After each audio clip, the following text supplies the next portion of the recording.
a national Okay. election. And, we really need to encourage um, cannabis consumers to vote, to register and to vote. And, obviously we can't take a partisan side on who to support in this election as an organization because we're a 501c3, but we can talk about, their positions on cannabis. And the important thing is that no matter who you vote for, it's important to get out and vote. Just like, senior citizens have so much respect from the legislatures and Congress because senior Hmm. citizens vote. And, So if would we, using pronouns rather than real names, would that be wrong? I I go, I I was go by I go by fungi. I was thinking of just I vote mean, for a calling sane them, like, candidate. oh, wait, one at a time. What'd you say, Ed? I said just say vote for the sane candidate. yeah.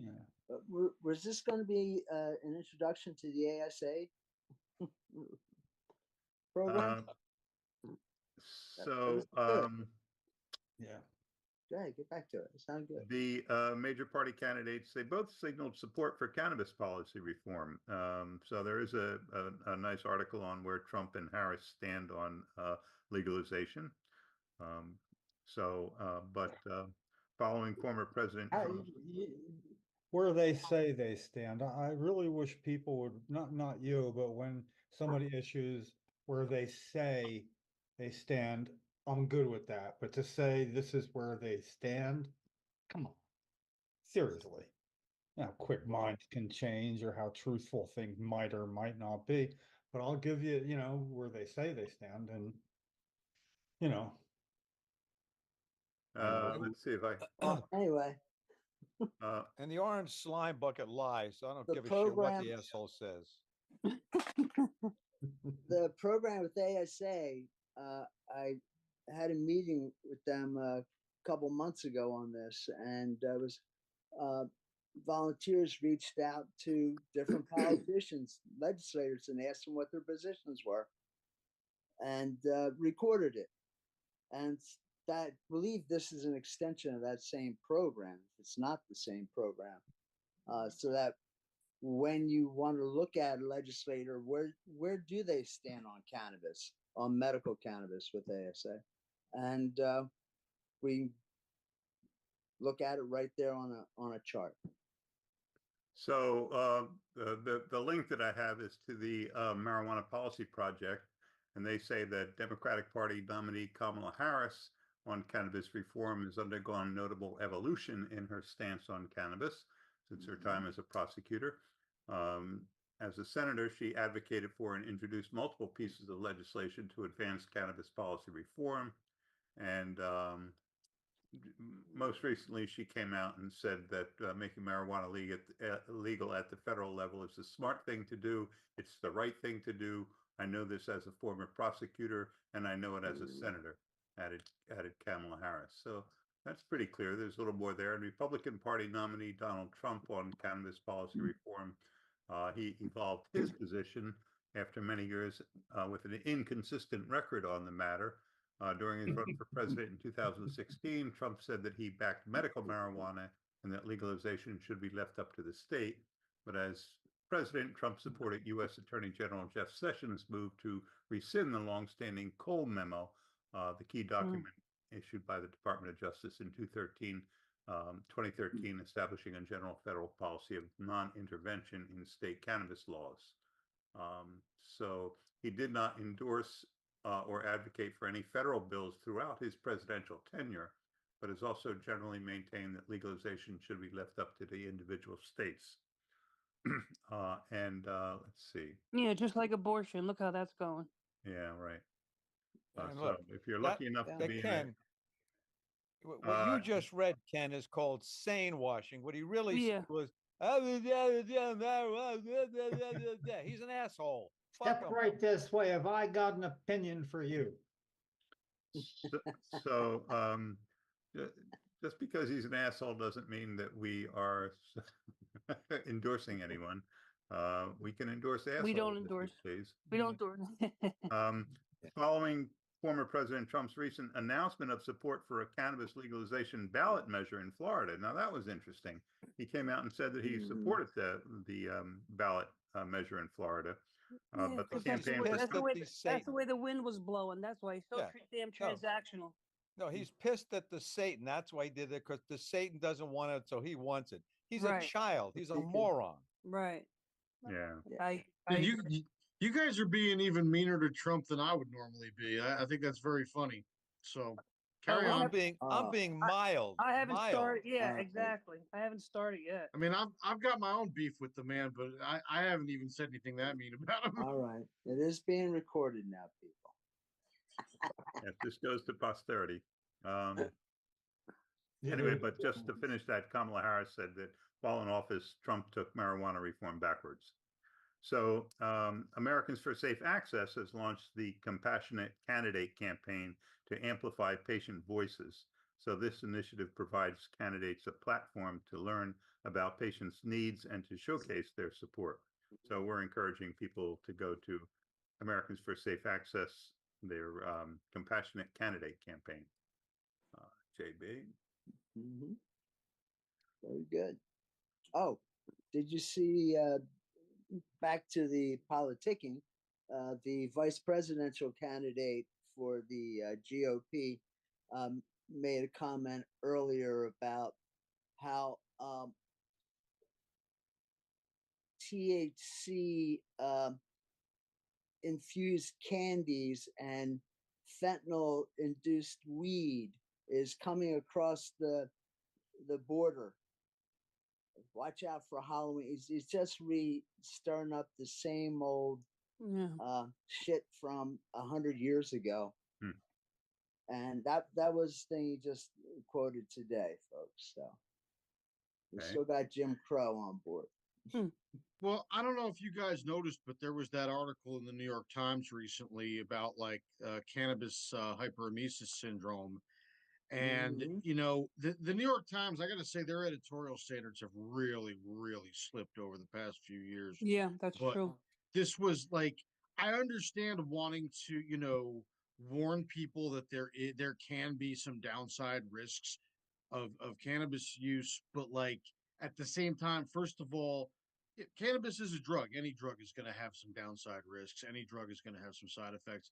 Doesn't matter whether you're talking about cannabis or like, you know, atypical antipsychotics, for example. The difference is like, you know, you have to.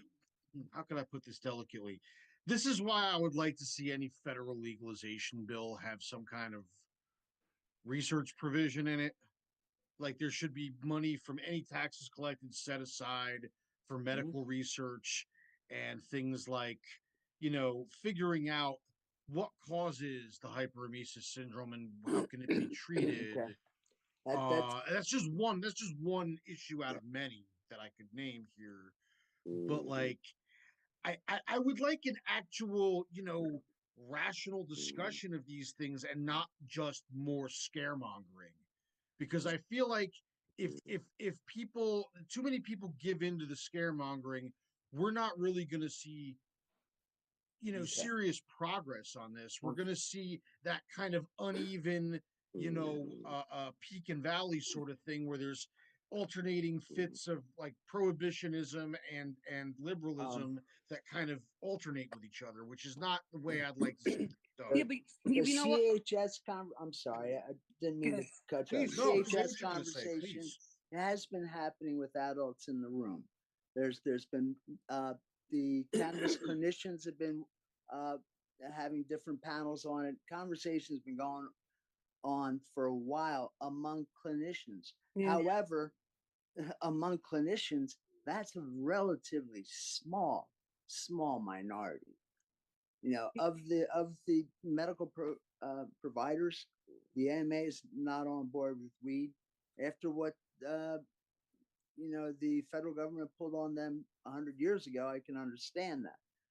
You know, 10,000 doctors getting pulled into prison because they prescribed weed. back in the 20s. But that's another story And, for and, another and look, day. look up Ethan Russo speaks on hypermesis syndrome quite a bit Mhm. lately. Him and Cody Peterson on LinkedIn, pharmacist. They've been speaking on it lately. And also too, though, Jarrett, when the rescheduling happens, I think the government is going to have to absolutely do research and set dosing standards and other things. So, which should be a good thing. Let's I put mean, that down. but if Because we look at CHS, I understand what you're talking about editorial standards being a wash. It's just it's not just about that topic; that it's about whole a lot of industry, that things. whole industry has been flushed. So what we and journalistic standards are something that we have to look at. But what with CHS, we're finding out now that legal cannabis plants that have gone through inspections and testing and everything else are coming up and they're testing positive for these new compounds that were being smuggled in from China that weren't even on anyone's list. So we're what I'm getting to is possible causes for CHS. Yeah, we got a lot of stuff coming into. Um, I mean, cannabis is pretty much around the world, and yet where's CHS? We got a whole lot of questions asked. Now, where's it being hit? I mean, is it just in North America? Are we seeing this also in Europe? Um, as far as cannabis use in CHS, Are there that? Are Go there ahead. that many? Are there that many cases of it, or is it No. just that when the cases Uh, happen, they blow it up? it's real. No, I know It it's does real. exist. No, I know it's But real. you're right. When journalists get a hold of it, Right. it gets blown up. Right. Yeah. I had an EMT come in here to pick me up in an ambulance one night, give me a ride into the ER, Mm. and she started ratting on me like Mm. back during legalization. My place is pretty much decorated with weed. And oh, so you have weed and you're nauseous. So I guess that wouldn't be CHS, would it? Huh. And I already knew what the cause of it was. And I said, "Thank you for the diagnosis, doctor. Yeah, Let me know when really, you're yeah. open for practice." Yeah. And she shut up. Helps you know how to talk Yeah, to people. yeah. Best. Cannabis hyperemesis syndrome does exist. It is very rare, but Yeah. anyway, and they don't really know the cause of it. I mean, I've always suspected it could be caused by pesticides. That were, it wasn't the cannabis itself; it was how the cannabis was grown. So, but Yeah, I we don't know. My take on it is that your body is even more smarter than the cannabis, and it knows when the receptors are full, and it's saying it's enough. That's my take on it. I've heard multiple different theories about this. Yeah. I don't know what to believe yet. Okay. There's not really enough scientific literature on it Right. to make a Right, determination, you know. right. And that's just, I mean, that's just one thing. Like what else can we do with the plant is, that's another question that, like what kind of clinical trials can we have? And Mhm. that leads me to the other thing that I was thinking about with regards, Ken, I'm sure you were going to mention the hemp bill that's sitting before the state legislature right now. I don't It, know. it Has was that been signed. It was signed already? signed. It was signed into Oh, law by was it? Murphy. Yeah. Already done. Yeah. Oh, that's done. right. So when does that take effect? I'm curious to know because I I think don't they have 60 days? Well, they have the hemp industry has 30 days to pull their products off the Right. shelves, and this is. But now they filed a lawsuit against that law, and they said Right. that it's going to destroy the hemp industry. Not only is it going to destroy the hemp industry, but it violates the 2018 federal farm bill. So because I know that Governor Gavin Newsom over in California signed a similar thing, Right. and there's been a mad scramble by a lot of consumers to buy up these hemp, synthetic and semi-synthetic cannabinoid products before they're pulled off the shelves. And for a lot of patients who use those either because they prefer it to regular cannabis or because it's milder for them or whatever, like they're feeling like they're getting left in the lurch. And again, this is something else that I feel like more research and more knowledge would be the antidote to this, because you have these companies that are creating and marketing these hemp derived cannabinoids, and we don't really know how much different they are from THC, and whether or not they're milder or whatever.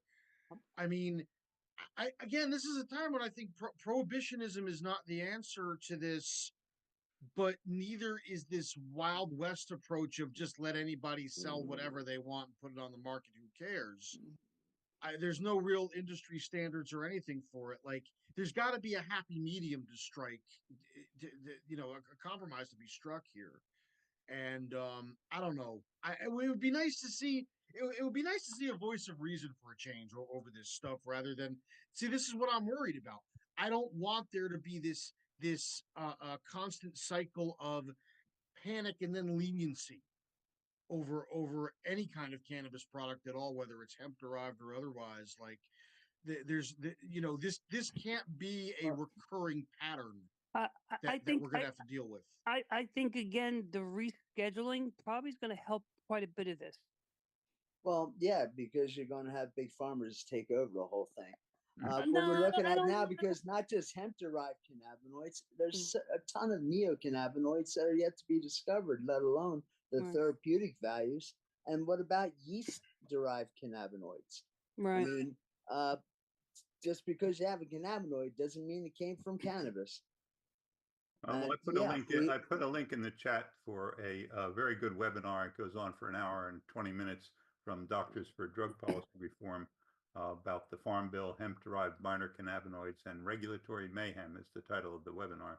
And it's a very good introduction to the minor cannabinoids and the problem that we're having with synthesizing these cannabinoids and then making them available in gas stations and whatnot. Yes, Ed? I just have a question on hemp. This is naive of me, but does this have a direct impact on medical marijuana patients? No, not that I can see. I mean, medical marijuana patients still have full access to To the dispensaries, yeah, medical. the products that are available in the alternative treatment centers. And yeah, and it's Okay, just so New Jersey. no actually- slippery slope here then. No What's that? slippery slope, right? What's that? No slippery slope. No. Actually, I think I supported that bill. I thought it was good to have these products licensed, only available through licensed cannabis regulatory commission. Yeah, I supported it as well. I went down and I because- submitted written testimony. I supported it as well. You don't know where it comes from. No, if it's not if you don't control the Right. the contents, the production, the testing, labeling, the yeah. packaging. That's This is what Right. we're going after. We're going after trying Safety, to protect the public. public And safety, yeah. that was the justification for Right. the governor signing this bill, and he said it wasn't perfect. I mean, Right. I like the idea that the liquor stores are going to be they're going to be allowed to sell infused beverages in liquor stores, and that's going to be regulated by the New Jersey Division of Alcoholic Beverage Control. But anyway, I've been buying them for months from my local liquor store. They had several different brands of their THC infused seltzers. They're strain specific, cultivar specific, pretty much seltzer waters, flavored, but they're sativa. Usually it's How much THC? it's like 7%? No. you got 20 to 5, so 4-to-1 ratio. It ends up being 20 milligrams a serving. In a can, you get 4 servings. So there's 80 milligrams in a can. So you sit back and knock back a can. You're feeling pretty good after a while. Yeah, that was going to be my question. How does it feel? It's sort of like I'm that guy that, like when there's a weather report and it's like it's going to be 88, but it feels like 105. I'm interested in what it feels like more than the number that gets assigned to it, and also the number that would be the dollar amount you know, because I always have to Yeah, do a but cost But of, now, but the way you feel from it could be different than the way somebody else oh, it feels. will, but I'm just, but I know Mike's tolerance level and vast experience Right, right. with cannabis. So are you saying you're pretty, well, if you are buying them, I'm assuming you're pretty satisfied with it. um, yeah, they're more of a novelty thing. I have Mhm. company coming over, something like that. It's like Yeah. Jim Miller's And you coming don't over. tell I them, break oh, out of yeah, that. good. So you I mean, use Here, it Grandma. you use it for enjoyment, not medicine. Uh, well, yeah, it's a novelty thing. You know, I get non-alcoholic beers right Right. next shelf over, and it's we're laughing, and then I know more about the product that's on the shelf than what the people that work in the store do. Most, yeah, sure. How are they advertising it, and marketing it, or they aren't As far as I know, it's just sitting on a shelf. just sitting on a shelf? That's On, wonderful. they're on the shelves because that's what I heard was they were gonna be taken off shelves and put behind, the counter or something. Um, Was that Yeah. in? So, like I said, the hemp industry has filed a lawsuit against this bill, this law. It's now a Yeah.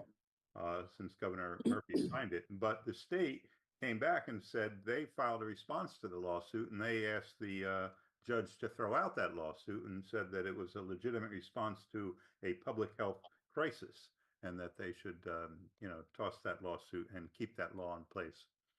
But even Murphy said it Yeah. wasn't a perfect law. I mean, there were things that would have to be followed up. There might be clarifying legislation Yeah. passed in the future about this issue. That's really good to hear him say that. And I also liked when Nick Scutari was doing his best to get the law voted on, passed in the legislature.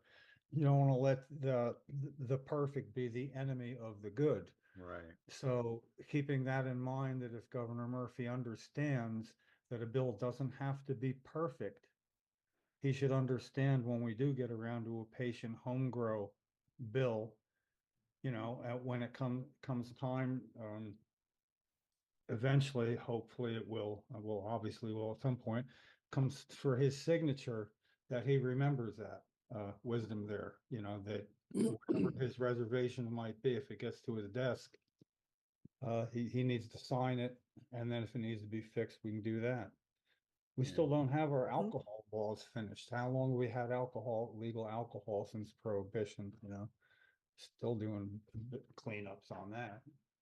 So that's good to hear, though. I mean, that's good, Yeah. solid reasoning. I'd like that always to stay at the forefront when it comes down to advocating for any change in a law, that it has to be better than what we have, and its shortcomings, when they become more evident, you take care of them. Now, Jen B wrote in the chat that she read the New York Times article. If we can go back to that for a minute, and she was disappointed by the scare factor. And so, yeah, it was a scare factor. I don't know that that really characterizes the editorial board of the New York Times. They may have slipped somewhat, but they also published recently that the article about President Nixon starting the war on drugs, and privately Yeah. said that pot was not a particularly dangerous substance. He acknowledged that it wasn't even dangerous when he starts this war against it.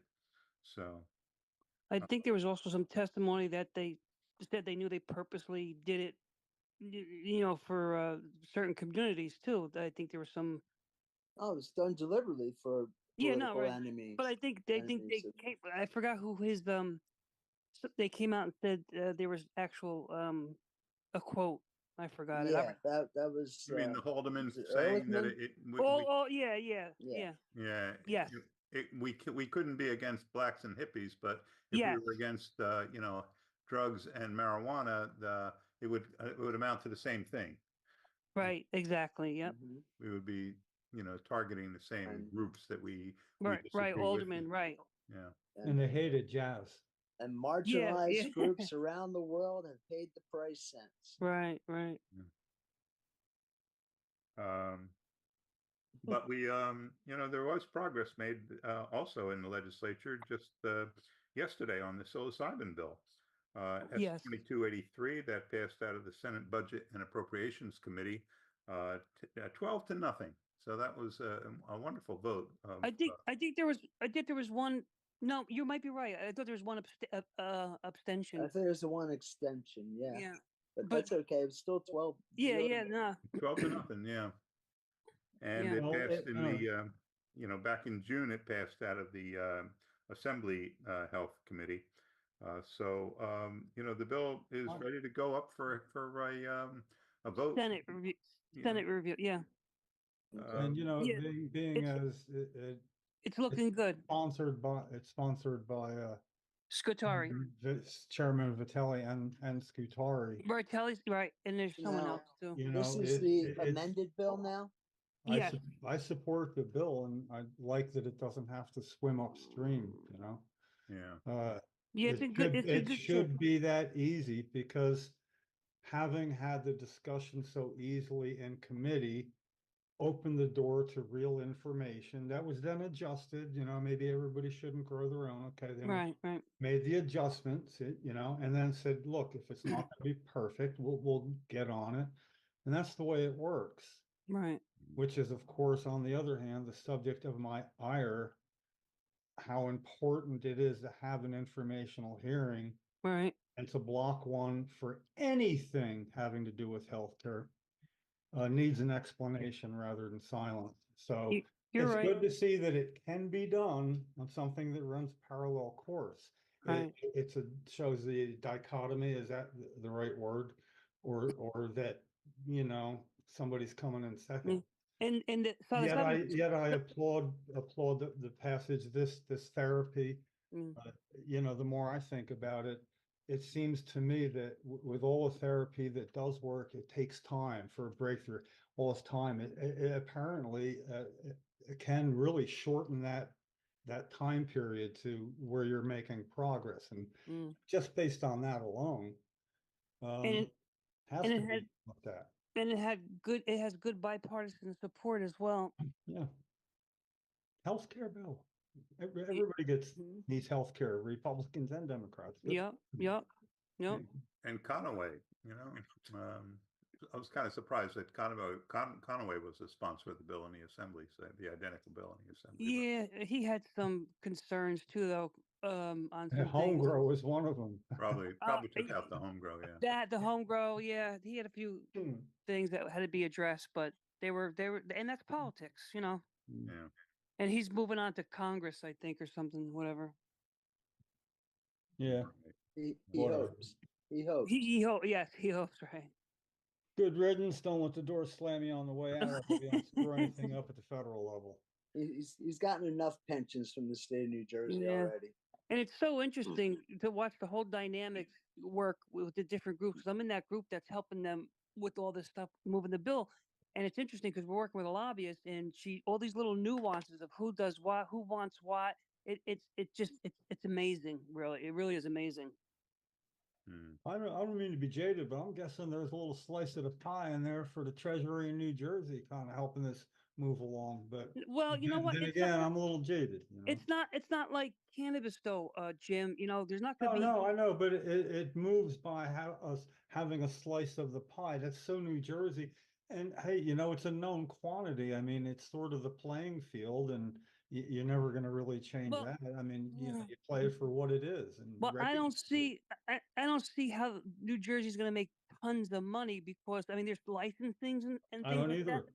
Right, But but then why else would they be doing it? maybe they just want to do something good for a change. I Yeah. would hear I that mean, sounded like out loud. That's pretty good. Hey, you never know, right? And Yeah. not eventually like it we're could the be first like, state to look, do I this. just did 3 things that really benefited me, but it benefited other people too. It Yeah. feels good to do good things for other people. Maybe they've made the transference by now. Yeah, because I don't think it's a big money maker. It's not going to be retail and all that stuff. Yeah, that's what makes it so easy for them, though. It's Probably, yeah. somewhere Yeah. on the back end, a little something going on. Maybe. I don't know. really care if it gets done and it's good for Right, it's people going to to help use people. it. Yeah, That's yeah. the bottom line. I just don't like it. I just don't like somebody coming out having something washed for their efforts, whatever greenwashing or whatever washing I don't know. Psychedelic washing. Yeah, psychedelic washing. Mushroom All washing. the colors. Yeah. There you go. Mushroom washing. Rainbow washing. Mushroom washing. There you go. Well, Governor Murphy said he was dedicating $14.5 million in new financial grants raised from the cannabis tax revenue. And that's going to go what? to New Jersey community-based violence intervention programs to address yeah. All right. to address harms caused by the war on drugs. So Okay. Okay. sounds good. Oh. Matter of fact, I toyed with the idea of even submitting CMMNJ for a grant. You should. They are, they're looking for organizations to distribute this $14.5 million, and it needs to be a community-based violence intervention program. Well, making cannabis available in the community is reducing violence. You don't have to talk us into it. I say go for it. Yeah, We go have an for it. extra vote here. I say we put together a group to go around to different veterans groups and offer medical marijuana information. Education, yeah. That way we're helping with PTSD victims, and that's community violence right there. Harm reduction, yeah. Let's do it. Right. I want to know where all the I don't know where all the opioid settlement funds are going, because New Jersey got there's $1 billion, 1 billion from what I understand, from the Sattler family and all that stuff. Mm-hmm. Probably went to Suboxone. Who the hell knows? Also in the legislature, there was the New Jersey Assembly Oversight Reform and Federal Relations Committee held a hearing on town cannabis problems. But Bill Caruso said that New Jersey has a model that has lifted up racial and social equity better than any other state in the nation. But it's downright difficult to operate a profitable business in the cannabis industry. It takes significant financial investment. From the New Jersey Canna Trade Association, Todd Johnson said, and most small businesses fail within 10 years. So I think, we're going to see a lot of disappointed people in the new cannabis industry, and people who lose a lot of money simply because 10 years, 5 years. It's happening out west right now. Yeah, it is. I mean, you got families having to burn their crop because they can't bring it to the market. Not going to make enough money what it costs to grow it. And that's been going on for over a year now, though, for a couple of years, I guess. It's not an easy business. No, it's not. If you got your big MSOs dropped a ton of money, that's where this scheduling bit would be a blessing for them, because they're just going to get swept away with the industry. But that's another story. Yeah. So, yeah, I know that one of the Trenton cannabis businesses had to lay off all his employees already because, he just couldn't compete with the illegal market. And so what Trenton did was they passed a law recently, a municipal law that said that they were going to crack down on illegal cannabis businesses in the city of Trenton so that people will not harm this emerging industry. Ed, you have your hand raised? Ed, you're muted. Ed, you have to unmute yourself. I know I'm trying. I'm sorry. I just mindlessly clicked, but I was going to say, are we serious about applying for this grant? Yeah, why not? Okay, then we need to see the particulars on what they expect us to do. Can you reference it or send it around so we see if we can fit in? Because we're probably not the kind of community group they're looking for. No, we're not. We're not, of course. We can hold a weekly yoga session with meditation. Why aren't we the group they're looking for? I think they're looking for more of a church group, some community group active with working with people. We're helping patients.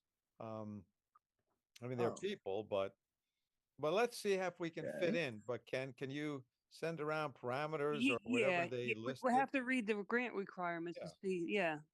Hold on a second. Chat's no good because it disappears. You have to email it, Ken. Yeah, thank you. So putting it in the chat doesn't help anybody? Is that what you're saying? Maybe Doesn't help not- me. Doesn't help me. It disappears right away when we're done. Not if you copy it and paste it and Oh, you're asking me something way above my Luddite ability. Way above my pay grade. Yeah, I can't. I'd screw up the whole thing trying to do that. You can email it. Yeah. wait a minute. Okay. You don't have to do it right now, Ken. You can do it later. Well, you know, There is a link to it. All right, there's a link to it. Okay, right in the agenda that I sent around to everyone, and everyone has a copy of the agenda. If you Okay. just click on the Community-Based Violence Intervention Program, the CBVI, that takes you right to Governor Murphy's announcement about this with the requirements, and all the information has already been sent around to the board. It's been sent around to thousands of people. It's on Facebook. It's all right there if you just want to look at it. If I may enter for a point of reference here, please. Community-based violence intervention programs are a localized approach to preventing violence by identifying individuals with the highest risk of violence, providing support for those individuals, helping people cope with trauma, and building capacity to resolve conflicts in healthy ways. I don't see where that fits into our mission right now. However, that doesn't mean we couldn't mold something to fit that.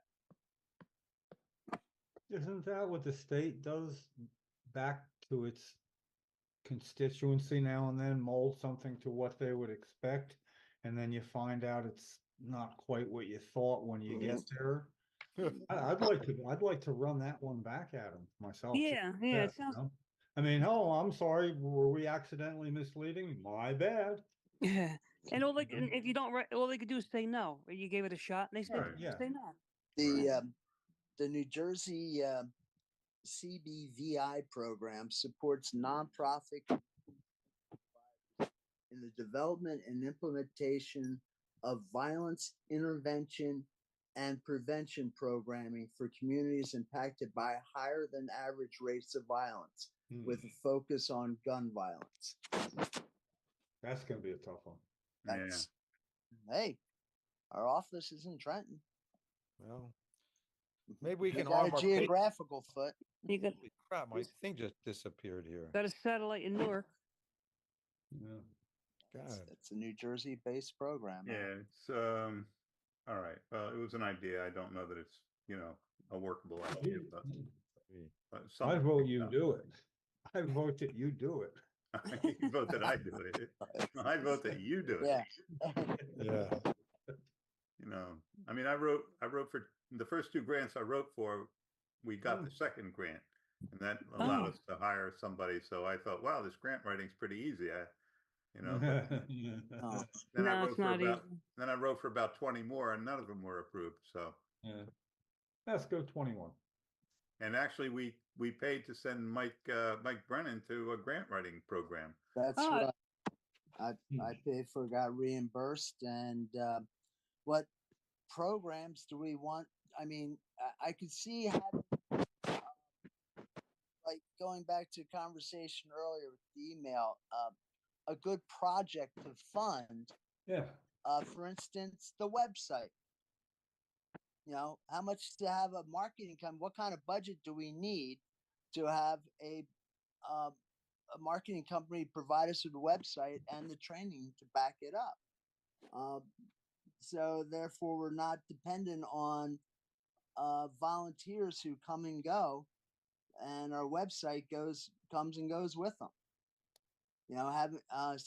Having a discussion on what is our budget to do something like that, and then we can actually write a grant towards that, and then start submitting, seeing about getting getting them filled. What other projects do we need? Well, right now we have Lefty Grimes here, if he's out of his car yet, and Lefty just spent a couple of hours working on our website, the new website, not the CMMNJ, but the cannabis whatever. Yeah, it was. good luck. We'll remember it. We'll get it together. Lefty, are you here? Are you back out of your car yet? You can tell us what you've been doing. Oh yeah, I'm here. So how's that Yeah, I going? worked on the I worked on the one site. I got it, so at least it's in English and it's all your stuff and not some fake stuff. So at least it's all you guys. But the CMMNJ.org is I guess you have to do something to get that back. Well, that's through GoDaddy, and then the other site is through HostGator. The site that you're working on is through HostGator, Lefty. So I think what the idea was. I guess we're trying to train. We already paid like a couple $100 for this HostGator site, and I think the feeling was that we were trying to transition out of GoDaddy because it was a pretty expensive proposition to keep up with it. But anyway, that's kind of where we are with it. What do you think would be to bring this site to a reasonable quality? What do you think it would take, Lefty? I think GoDaddy is actually easier. It's more user friendly, and I mean, if Nick or somebody else wants to, get involved, it could be something that it could be updated all the time. Because I update my GoDaddy site all the time. It's very easy and user friendly. WordPress is not so easy. I was able to get through it, but it's not. There's more you can do with WordPress, but I just don't know how to do all those fancy things. But GoDaddy actually has a very good choice of things you could do, even though it is expensive. I know we have one for Sativa Cross as well. I got rid of the WordPress site we had. Really? I didn't care for it. Yeah, I didn't care for it. Huh. Everyone told me that the WordPress was easier, and actually GoDaddy has a WordPress site or you can convert your website, I understand, to WordPress on GoDaddy itself. So that might be something to look into. Maybe merge them onto one or the other. Yeah. So we'll have to talk. But I can work.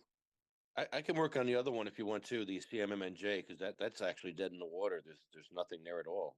Right. I don't even know how to get it back, quite frankly. I don't know. Have you been able to actually even get it back so that you could work on it? Well, I would need the GoDaddy password then, because I have the HostGator entry portal, but I don't have the GoDaddy, so I'd have to go in through that. Okay. So I'll have some time this week to take a look at that too. Okay. Let me make a note of that. You need the passwords. All right. What the hell happened that you got time for anything? You're the most, I don't know how you make time for all this, but appreciate you doing it, though, It was literally 2 hours last week. I spent 2 hours on it last week. It was not a big deal. My free time while I'm rolling a blunt and smoking a blunt, and maybe I have the assassination of Malcolm X on Netflix next to me. That I'm watching that, or something, and I'm working on stuff. Now I feel totally inept at it, inferior. Thanks, bro. Now I'll mute myself. I watched Beetlejuice today, so yeah, I go back and forth between good stuff and crazy stuff. Oh, the new one or the sequel or the original? The new one. I actually like the new one. It's wonderful. It takes me back. I wish they made it 20 years ago. They should be on part 4 by now. So I did make a note that your ignorance is no excuse tour with Gary George. There's a link to that, Lefty, in our agenda. So yeah, that was a good one. Mm-hmm. It was. Okay. Man has some energy, I'll give you that. Okay, and I had letter to the editor published in the Trenton Times entitled "Allow Medical Cannabis in Healthcare Facilities." And right after that, Senator Timberlake introduced a bill S3332 that would create a 5-year pilot program to use medicinal cannabis in university hospitals to evaluate its efficacy in improving patient outcomes, do research, and spark innovation in medical cannabis. And I got an email about that from the gentleman who's the Director of Policy and Legislation for the office of Senator Troy Singleton. So got some notice and got some action. Got a bill introduced at any rate. Good deal. Good work. Right. Well, wait, would we support that bill? In a way, it's such a tiny little thing. Is that set us back for saying we want it in all institutions? It's a Well, step we want forward. them all institutions anyway. Huh? They're not, what do you call it, mutually exclusive. Right. They Right. have their pilot program, we go for the whole, well, we go for the gold. See what I was worried about, the more, Jim, is they say, "Oh, we've got this pilot program, and we'll let you know in 5 years." Yeah, I worry about that too, but this one we need to be But those forceful about. We can walk and chew gum here when people's lives are at stake. and those pilot programs, they have a timeline in milestones too, so you would know it's not going to. If it should say in the pilot, it'll take 5 years. If it's going to take 5 years. Well, let's go for a concurrent sentence rather than consecutive here. Oh, sentence, did I say that? You know what I mean. Right. But what I'm saying is when they put those pilot programs out, they usually have a timeline. Yeah. So, I mean, it would be wonderful just to get medical cannabis in a hospital in any situation, but Oh yeah, absolutely. getting it really? getting it in all state institutions where anybody who qualifies for it and could be and is suffering from a condition that qualifies and has a recommendation for it should be able to get access to it. It would really improve. I think it could institutional care. it would also point to the fact that it is a great step in the right direction. It can be done. And then, while applauding and encouraging it to be the best pilot program it can be, it kind of demystifies it like, well, actually waiting 5 years to do next step would be an injustice. I mean, it may start to show Efficacy. not real proof, but evidence really quick. And then what? I mean, so it will stir. Yeah. They're looking mainly for safety and efficacy with stuff like that. But in what form of administration? Whether they're talking pill form, I'm assuming. Oral. It'll be oral. Oral, yeah. Yeah, most likely. Too much with the smoking laws and considerations, and Yeah. especially with oxygen concerns and Right. And topical. yeah. Topical, yeah. Rectal. or Suppositories. both. The balm that I use is the best balm ever, and then when I use it and make cookies, it's really good cookies. So how lazy I am. I just take a fingerful. I don't feel like making cookies yet, and I have another fingerful, and it becomes literal potluck. But you kind of know about where it is. I mean, so yeah, I could see that going over pretty big in an institutional setting, and I think the staff at least would see real quick the benefits in all sorts of ways besides what's going to make the notepad or the chart. And that's the great thing of it is because the data will show it and it'll be so irrefutable. The same thing like with the ibogaine research we want to do. That the results are going to be so. Yeah. If it's done properly under the right conditions, the results and the data are going to be so outstanding that they're going to be hard to ignore. Yeah, it's like though the stuff that'll be noticed along the way, long before that gets set in stone like that, would be Cheryl's neurologist was the head of neurology at Paul Kimball Hospital in Lakewood, and he'd say to her, he'd look at us, Cheryl, you know how I can tell as soon as you come in the office whether you've had your green butter or not? And Cheryl would say, how? It's because you start conversations and you look right at me when I'm talking to you. Right. What did I do neurology? Nothing. but it had everything to do with getting better, you know? Right. So that kind of thing gets noticed along the way, and you know, it greases the skids for a real. Not only does it get noticed, it gets categorized and data collected, and you can measure it Right. scientifically. Ed, what's on your mind?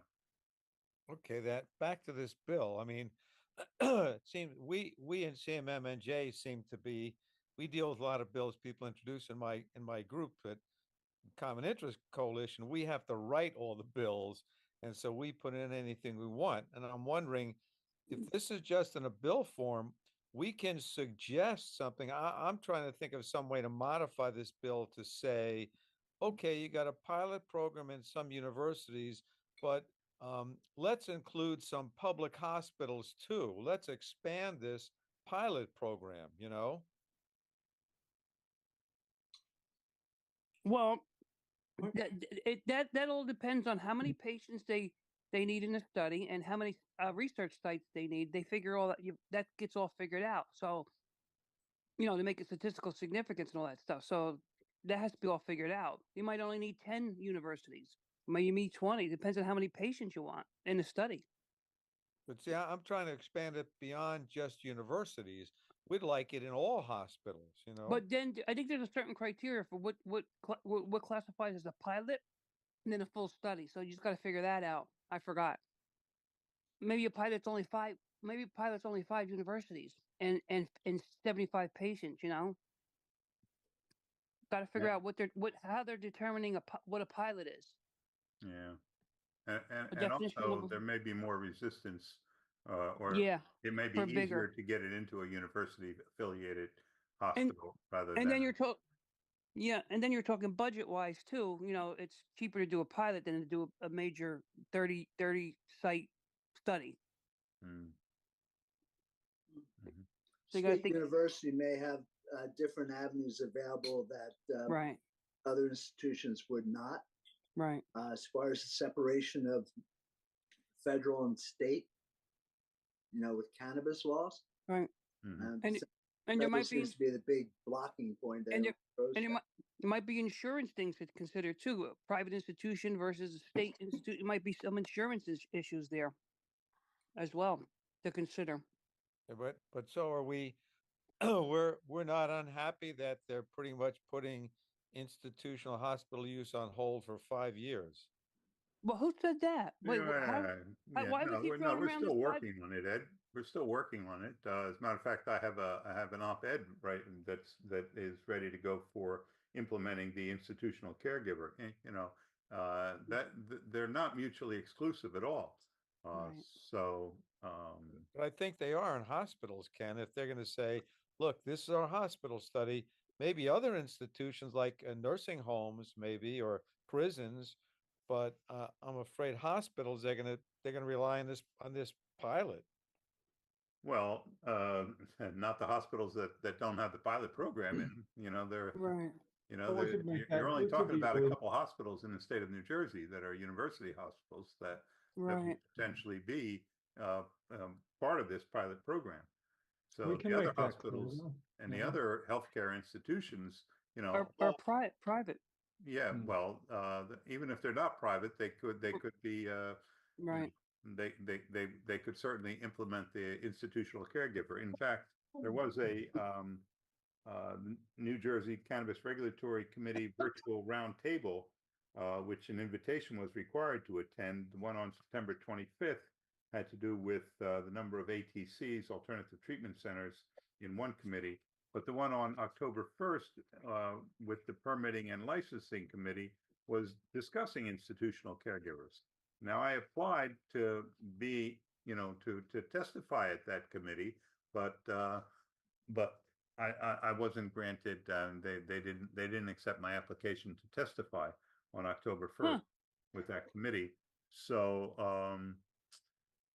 and not only that, but the committee hearing was not available online so that you could even So hear who what the that so people was were doing. who did they pick to testify? I don't know. There's no indication Huh. of who they did pick to Huh. testify. that And this is one of the things that I'm going to send to the regular Cannabis Regulatory Commission at their next meeting. My written comments are going to be what happened here with the institutional caregiver. Well, you know, is that committee testimony available somewhere? And the next committee meeting, the next meeting of the Cannabis Regulatory Committee is Thursday, October 17th. So I've got a little work to do ahead of me. Do they put meeting minutes out for those other meetings? Ken? Yes, you can go back to the all the other regular meetings, but not this not the virtual roundtables that they have. I couldn't find them anywhere on the CRC website. Yeah, I got invited by Krista Nash that morning. She sent me a personal message asking me if I was going to participate in the roundtable that morning. And I had mentioned to her directly that you had submitted, and also Peter, if I'm right, testimony for it and weren't chosen. And she had called me back later and told me she wanted us to be involved in this. However, we have to request to be invited. And I'm waiting for an email from her staff to explain exactly what that means. No, it was quite Ken clear. said he We did Yeah. request to be invited. He There didn't was- get picked. Didn't Okay. get picked. There was a Right. link on the CRC website that said, "Here, request here to be invited to this committee meeting," and Okay. that's and you must have filled it out if she called you, Mike. Yeah, I guess so. I'm trying to. I mean, when she reached out to me, it was that morning, and like I said, I referenced back to what I said earlier with you and Peter had both.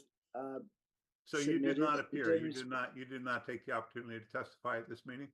But No, I was she calling you? What was she calling you for? To testify? she had asked me if I was going to be testifying later on that day. Well, then you should have said yes. Oh yeah, Mike. What were you thinking? I wasn't prepared, You weren't prepared to for what testify. she had, All right. and All right. I could have taken Ken's testimony and just presented it. Yeah. But again, it caught me off, and Off guard. Okay. I just Yeah. responded honestly, and I wasn't prepared. They All should right. give you. They should give you more notice than that. Yeah, they really should. That's ridiculous. All right, Ed, what's up? Okay, at the risk of beating the dead horse on this pilot program, can you just send me the link to the bill number? Because what I would like to do is put something in the bill that says, you know, the conduct of this pilot program shall not inhibit, you know, institutional use, you know, should the law permit it in other institutions or whatever, just something to, because I really am afraid that they're going to use this as a block for any advancements in institutional use in other hospitals or anything, saying, "Oh, we got this pilot program. Let's do data and studies up the wazoo."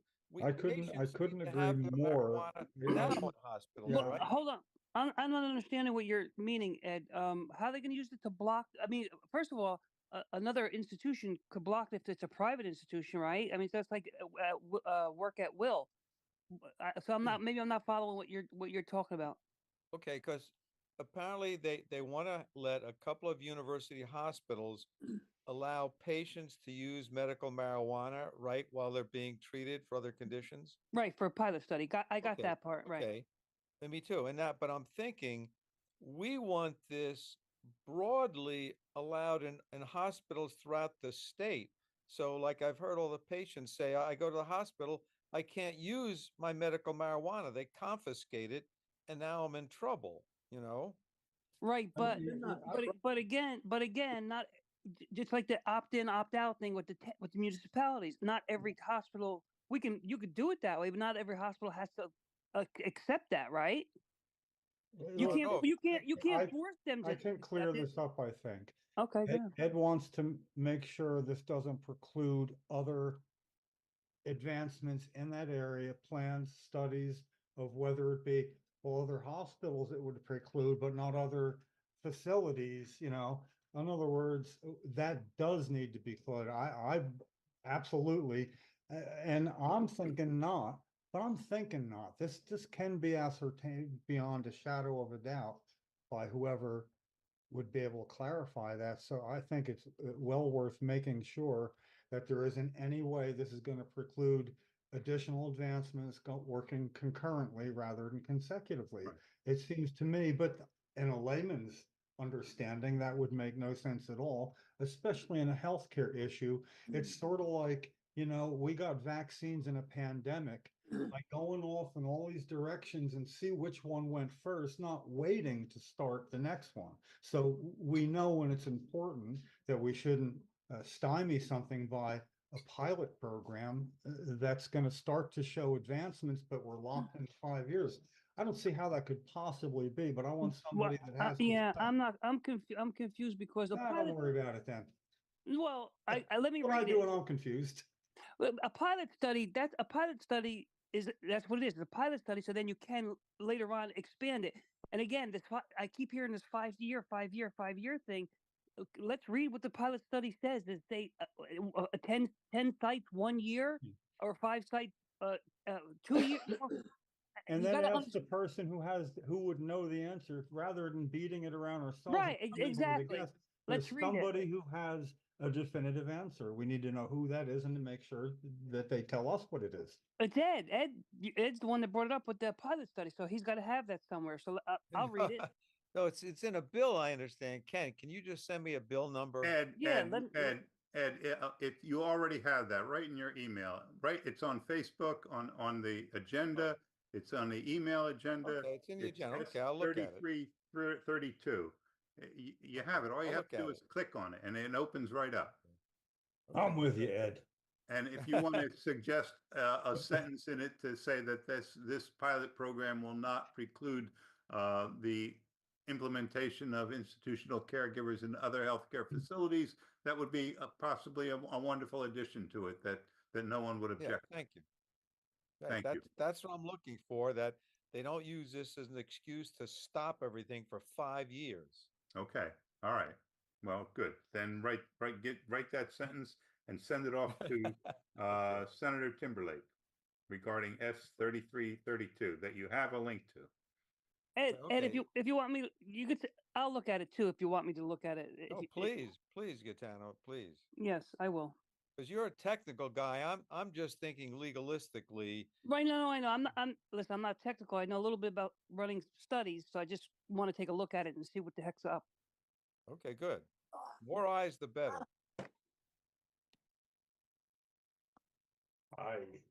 Okay, so we're still on the Cannabis Regulatory Commission now, and Governor Murphy replaced NJCRC Commissioner Charles Barker with Amelia Mapp. Now, Barker was kind of controversial. He was I don't know, he seemed like a good commissioner to me. But we don't, and Leo Bridgewater came out like really strongly that he was pissed. condemning this replacement, but we really don't know what was behind it. So, I mean, I don't know. What was behind it. Should it be a secret? I mean, in other words, it's a logical question for everybody. Why was this move made? I mean, it's the first question anybody would have. So is this going to be another secret where we're not allowed to know why something happened? Isn't it like that work at will thing? Don't you serve at the discretion of the governor? Yeah. Right. That was it. They're all Well, then somebody should say so. chosen positions by the governor. Right. So right. It's like that work at will thing. You know. Well, then maybe the governor could answer that question. Or we could, I mean, we didn't hear anything from Commissioner Barker. It didn't sound, I mean, we didn't hear some outrage from him. Well, why yeah, because sometimes it's in your contract before you even take the position that you can't do this, that, the other thing. Maybe you can't say anything either without getting sued. NDA, yeah. Yeah, so who knows? I heard something about that. Oh, there you go. I heard that he wasn't supposed to get that position in the first place. It was promised in the beginning. They got a certain amount of picks, and one of those picks was supposed to go to the ACLU, apparently, and it didn't. So they had to correct that. Well, I think Booker had a lot to do with, because he was on Booker's staff. Booker had a lot to do with getting in that position. No. Yeah, I don't know about that. I just know that I just what I heard, and I'll tell you who I heard it from offline. Okay. And they replaced her. They replaced him with I forgot her background. The mayor of Plainfield's wife. Right. Yeah, that's her background. That's right, Mrs. Matt. And Mrs. Mapp. Yeah, yeah, but I forgot she has a background in something. I forgot what it is now. Yeah, Leo was pissed. I caught him on Instagram a couple of weeks ago. He wasn't happy.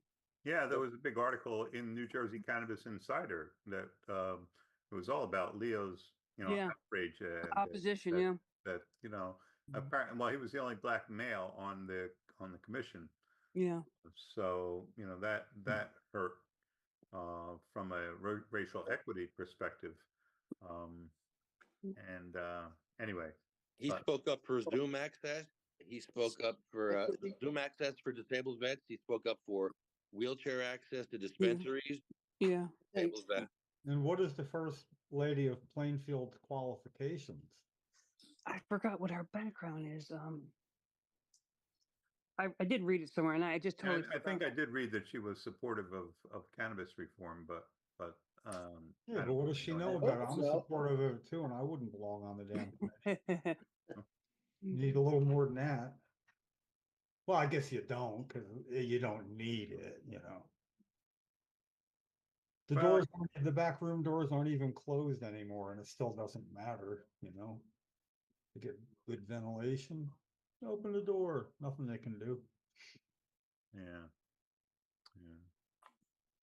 The medical panel, what were they called at the CRC? All the doctors who got together to decide about whether or not they should add qualifying conditions. I've researched all their backgrounds, and not one of them had any, published works about medical marijuana. None of them had any seminars that they attended about medical marijuana. None of them had anything on their CVs, and they had very extensive CVs published. Well, none of the legislators that organized the original conditions had much of an idea what to do either. I mean, that started out on the wrong foot, Well, no, we don't want to leave it up to doctors. It's a medical program, but we're going to decide. And then, I'm glad that they at least did get to add in conditions and, didn't make it overly. Yeah, actually, they did a good job. Yeah, I mean, that was. Yeah. That process worked out, and I suppose adds a little credence to the fact that, you can fix something once you get it passed, and, Mhm. Anyway, but the sooner you get it right, the sooner you get to that, and the sooner you have a damn hearing, you get the right information to get it right. See how I always work back to the hearings? Didn't notice.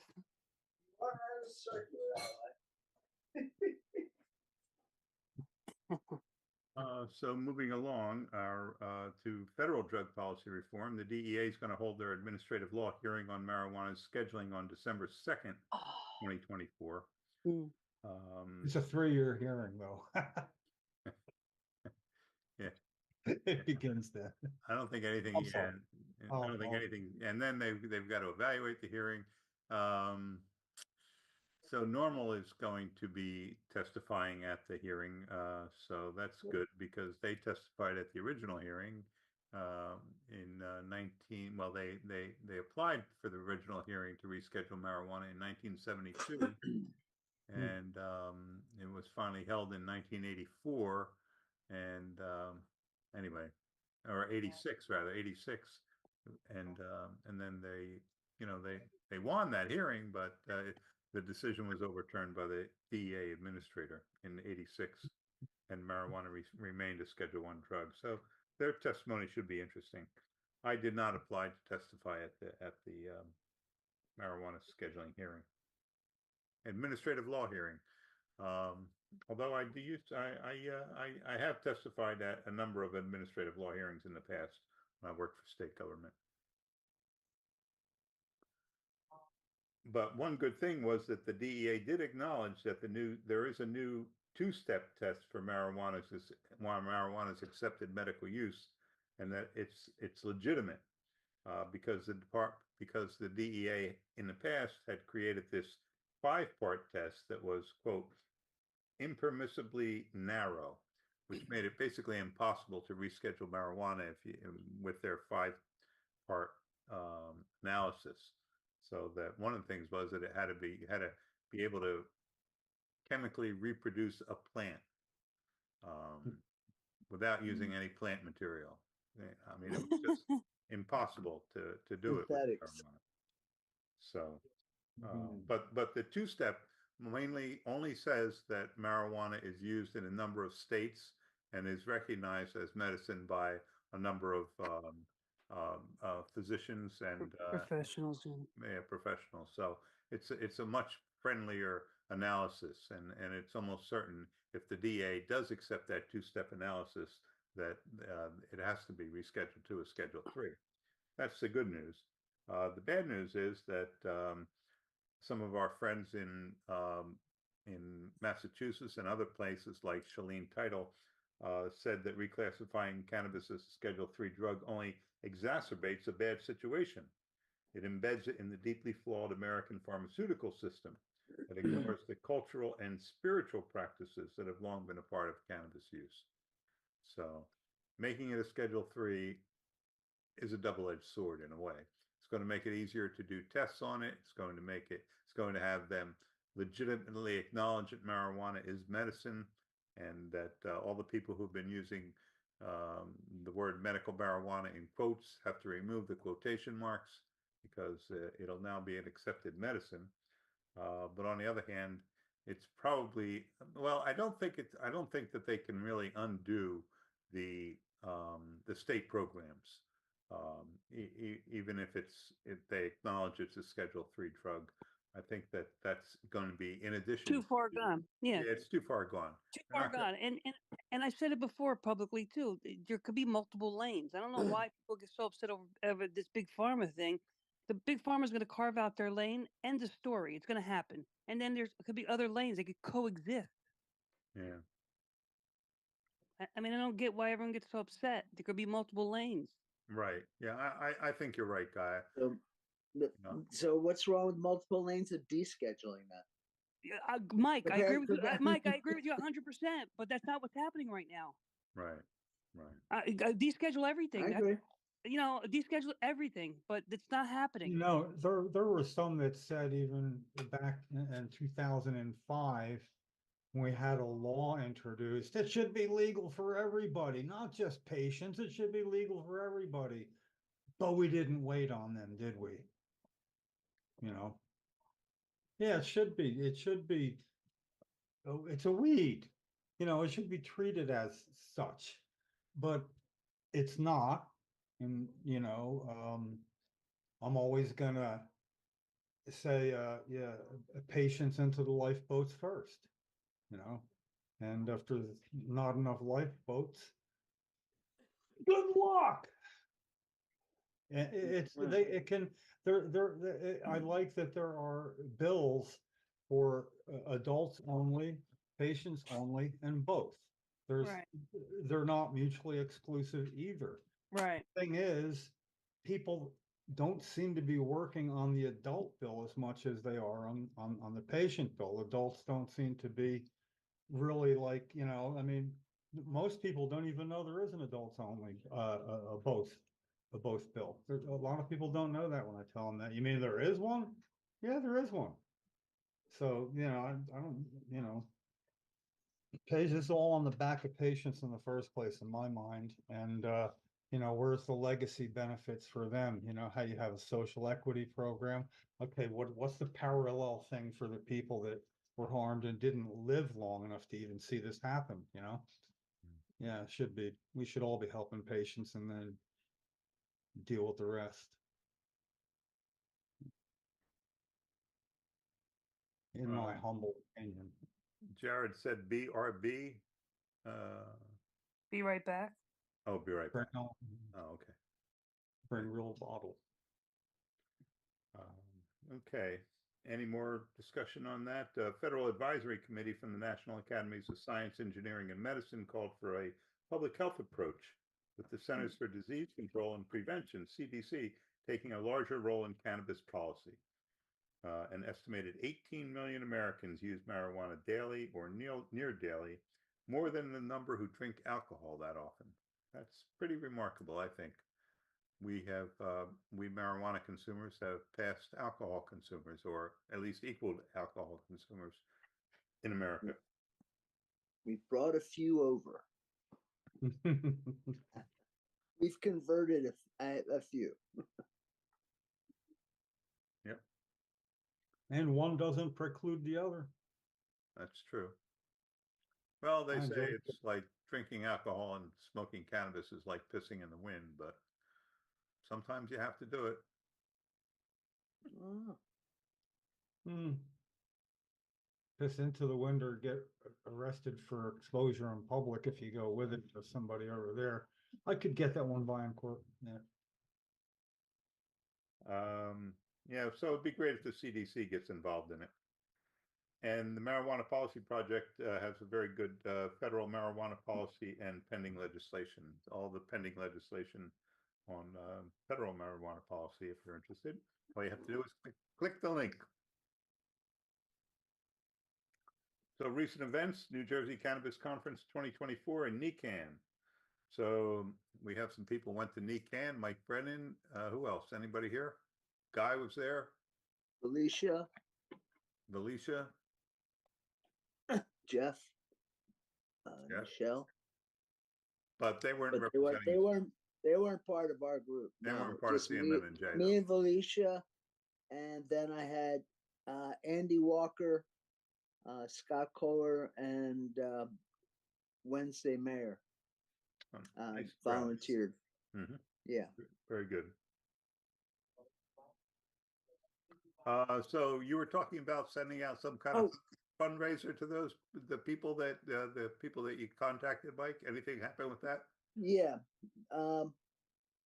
No, but there was something else. I before I forget, you had received a letter.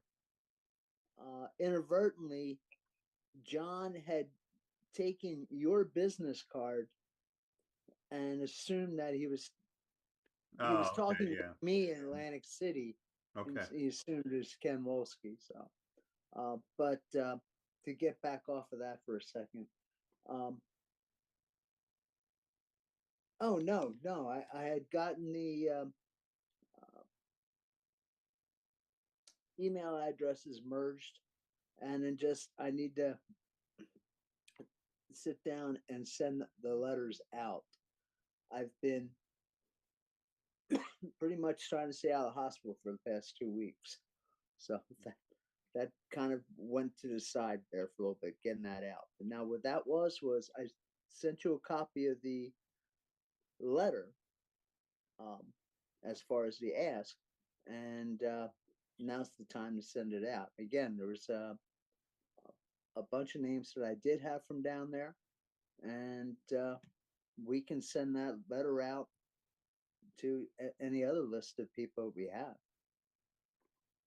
Well, part of the letter And if you want to merge it with the list that you already have, I'm saying go right ahead.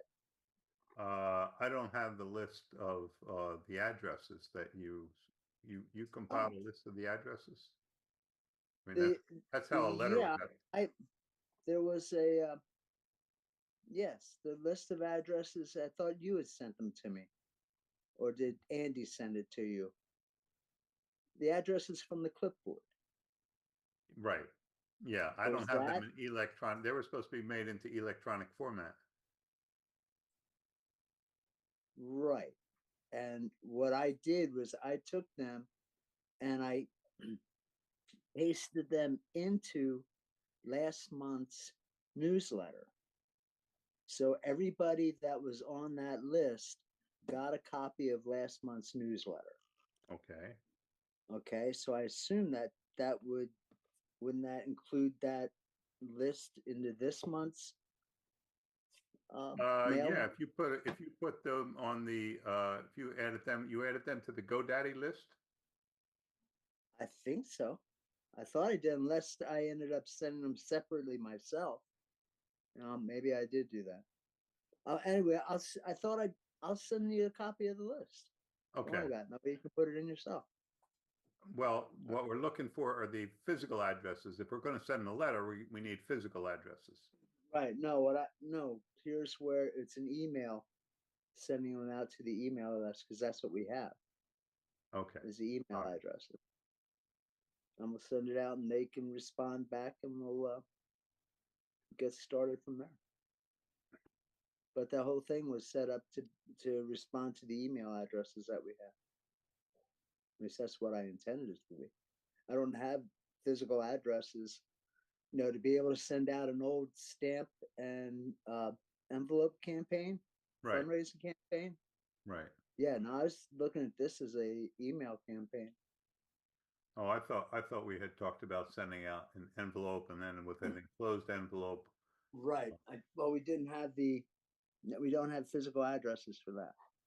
Okay. So we can't what do they that. can do is, yeah, the link is in the letter, so that would just go right to our donation link. Okay. Yeah, we're trying to Yeah. think of some way to recoup some of the expenses that were associated with the Right.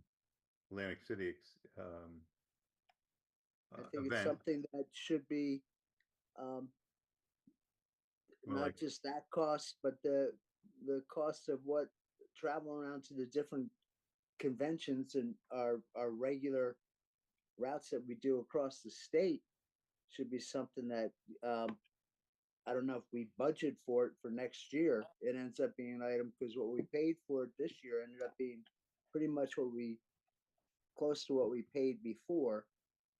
And I found out that we can reduce the cost of what we're doing down there, which is, I didn't realize we had 2-bedroom units available to us. yeah, before. no, yeah. No, we paid twice as much this year as we did last year for it. We paid Yeah. like $766 for it for the rooms this year, and it was about half that last year. Okay. But yeah, we could have used one room. If you had 2 bedrooms, you could add the women in one and the men in another. Yeah. That would have saved And- a ton of money right there. So And that was inadvertent that they brought it to my attention when I was there signing in. yeah. I didn't realize now again, looking at their website, that there was 2 bedrooms as an option. Yeah, well, we'll have to check that because I have to make a change to our treasury report on the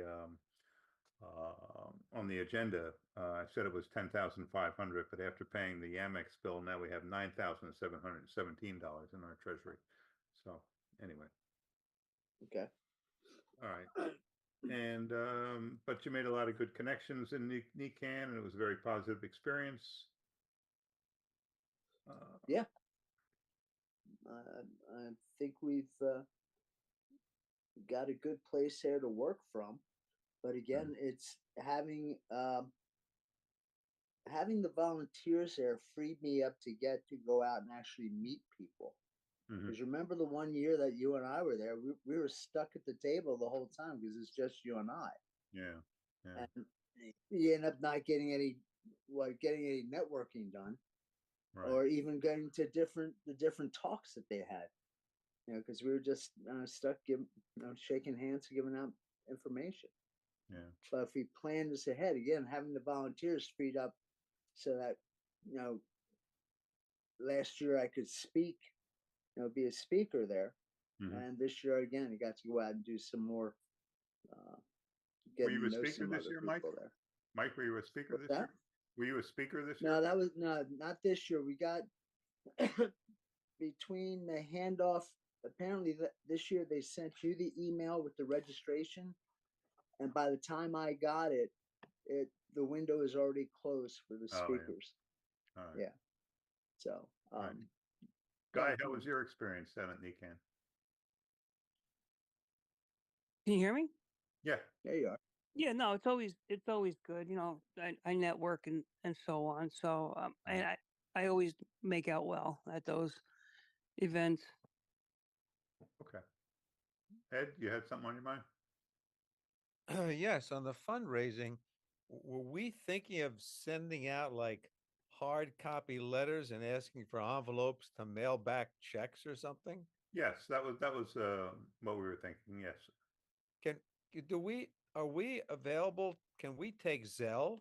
Yeah, or PayPal, or yeah. Yeah. It might be easier for people. Because I mean, I'm a sucker. I mean, I've been given to every Democrat in the country, and when you click on it and it says, "Oh, PayPal," it's like, okay, I got PayPal. Here's $15, because it's easy for me. I don't have to give them a credit card number or anything. All And right. if you want to encourage people to donate, the easier it is for them to do Well, it, the more you get. We have not only a That's- PayPal account, we have a QR code that leads right to the PayPal account. So I mean, I sold one T-shirt at I think it was the Happy Wellness Expo that I went to on September 8th at Fairleigh Dickinson University, and like the one T-shirt that I sold, the guy just went to the QR code and said, okay, there's my money, and I gave him a T-shirt. So it does work, and the QR code is right on the agenda too. Yep. So I mean, that easier to email people and just say here. That's my point. That's why the link is in the letter. You saw a copy of Except it. that, we've been doing it for years and it hasn't really been raising any money that way, though. That's the only thing. Okay. I thought maybe, we might try with a limited amount of just the people that you actually had, met and physically seen at NECAN. I thought with, maybe 30 people maybe on the list, that it might have been a nice trial experience in sending out envelopes. But that's not going to happen. Well, the information that I got, the addresses I did get were from the clipboard that we have on the table, which doesn't have a spot for people's physical addresses to be put on there, does it? Or maybe that's what that third column's for. Oh, some of them do, yeah. Yeah, the clipboard, yeah, that does. Okay. Yeah. I mean, there's a spot That's- if they want to that's- put in their all right. physical address, and a number of them did. That's why when I saw that, I said if we just converted them into an electronic format, then we could print labels, and then it would be easy to make a label, put it right on the envelope, and then put a CMMNJ label on the envelope, and then put a internal label on it too. So it would be easy enough just to print labels, and that would be our fundraiser, and include a letter in with it. But Used to do 10,000 of those a week in my former life. well, you get so yeah, many because apparently I mean, although it's a lot of work, it's an effective fundraising tool. Like Ed says, he gets them and he sends money into them, and so. well, yeah, that's exactly it. We made the connection at the convention, followed up with a thank you. It was nice to meet you. Well, you read the letter that I just. No, it was a very good letter that you we're wrote. done. Well, that's But great. anyway, I'll make sure I get it sent out then, or else it won't do any good. okay. Sitting on my word processor. Okay, so I did the Happy Wellness Expo. Then there was the 420 Expo that included the first New Jersey Legal Cannabis Cup in Edison, September 13th to the 15th. I was there. I helped break down on September 15th, I guess. And we had a table there. Any comment? Anybody went to the 420 Expo? Yeah, I had 2 panels there on some psychedelics and other expungements and stuff. That was the first time they had that. Who won the cannabis cup? Don't even know. I was there. First ever. I got to see the one joint rolling competition where the oldest guy there won, and then another old guy Wow. did some origami joints and won the talent competition with that. But that was the only part of that I got to participate or I got to enjoy. Yeah, there was a couple hundred people on the floor, I was told, for the Cannabis Cup. An old guy. When an old guy says an old guy did something, That's an old guy. that guy being referred to. Yeah, I was Saying there on Sunday. wasn't the young kids wasn't the young kids from the what was the Spank site that they had there? No, wasn't any of the young kids that were up there rolling joints. It was the old guys that did the quality work. I was there on Sunday the 15th, but I was there to break down. And well, I was there all day, but I was the only one there, so I really couldn't leave the table for very much. And really, I didn't make any money at all. Maybe a couple dollars in donations. And then finally, there was the Ewing Community Fest on September 21st. Ed was there, and Ed and I tabled there.